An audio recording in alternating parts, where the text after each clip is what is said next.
Hi, and welcome back to another Scent Notes video. I'm here to talk about another release, this time for Marolfactive. This one I'm pretty excited about. It's an idea I've had brewing in my head for a long time. Just kind of disparate parts, just more of like an idea of a feeling I wanted to create, but it took me a while to get there. So I was very excited to finally, put the pieces together on this one. The scent is called Waking Dream. So I wanted to do something kind of ethereal, something that feels like that state where you're awake, but you're not totally conscious, or I guess you're conscious, but you're not totally awake. You're not fully, you're kind of caught between that, that blissful state, like right when you about to fall asleep and you're kind of dreaming, but you're still, looking at the wall in your bedroom while you do that. So you're just kind of having this just blissful moment of half awake, half aware, half just, in that kind of weird in-between state, I guess, if you will. So Waking Dream is kind of what I wanted to call it.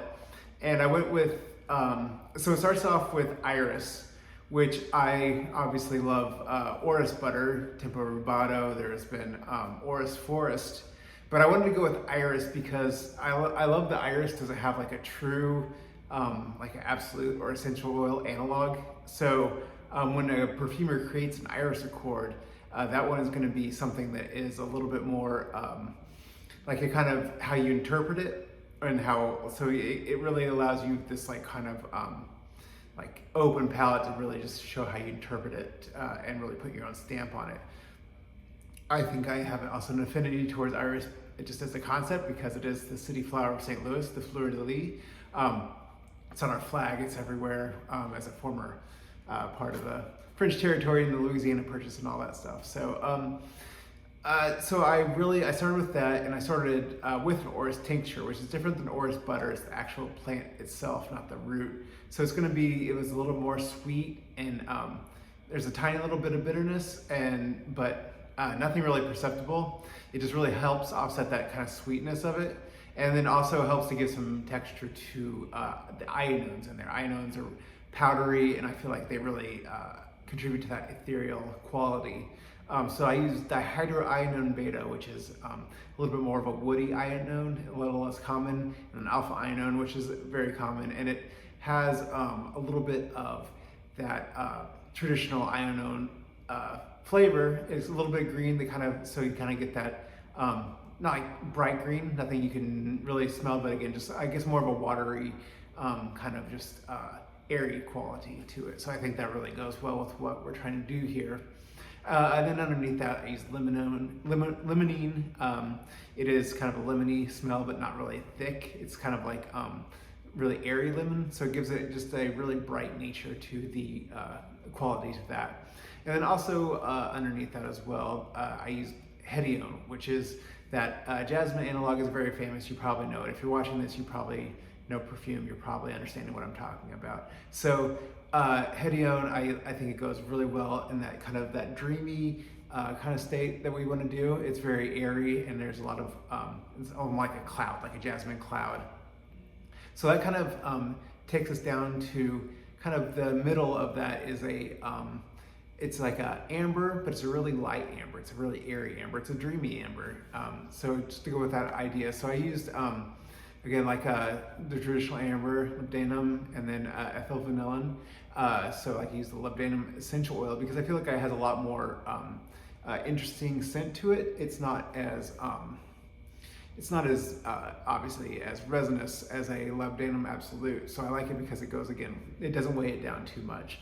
And then you're going to use ISO-E Super, which again, that one. It's a light, woody, airy, a mineral type wood note. So it's kind of like almost like beech wood is how I always kind of think of it. But that one is kind of, you go in there and add some texture and getting more space to it. And then also clear wood, which is like, it's a material that basically is like if you took all the earthiness and like the kind of the rubber dirtiness out of patchouli, and then you were just left with that kind of woody, and it's more airy. It's adding to that space that you're creating there as well.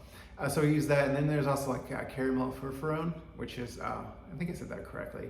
Oh, actually, I think I probably did not say that correctly. I think that's the closest I can do it correctly though. So that's why I gave myself the semi-kudos.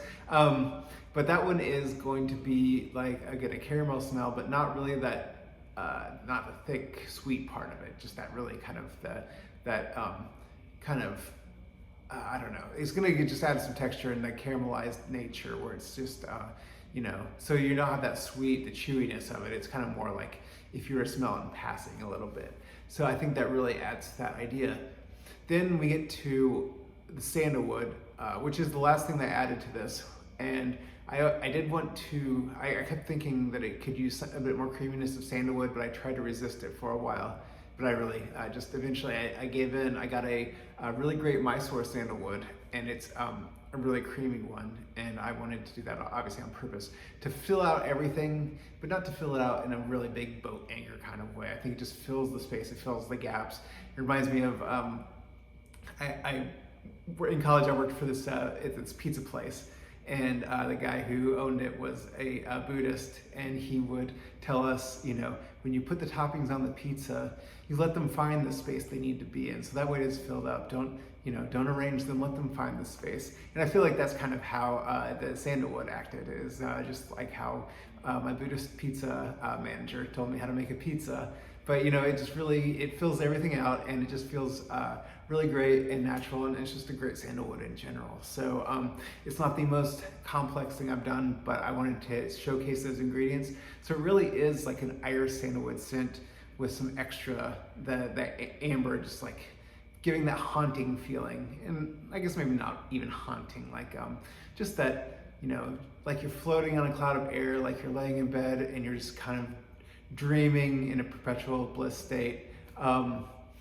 Just something that just doesn't, it feels real. It doesn't feel real, but it doesn't feel like a dream. It's just around there, all around. So that's kind of what I wanted to do with that. It's coming out Wednesday, September 7th. I'm going to, I'm going to be really excited what people think about it. Everybody who's smelled it so far seems to like it for the most part. And so I'll have it. Again, you can get the individual samples from American Perfumer. I'll add them in the sample sets as well from Mere Olfactive and have the bottles. Both of us will. At this point, I don't think it's. I've been banging my head against the wall against trying to get international shipping for a while. But when you're as small as I am, you just can't get the time of day from like a UPS or a FedEx or something like that. Or they want you to. I think they want you to go take like the week or 2-week class. And between my day job and running this business, I just don't have the ability to go spend a week taking a class when I've already even taken that class and paid money to do it in general, just not through them specifically. So yeah, at the moment we're still freight forwarders, that type of thing for international shipments. But hopefully things will grow and things will get better, and I'll finally get that sorted out, and someone might take the time to actually listen to me. So fingers crossed, here's hoping. Love for that would happen, but until then, I'm just really appreciative everybody's been watching and enjoying. So yeah, September 7th, Wake and Dream. Really excited to share it with you. Thanks.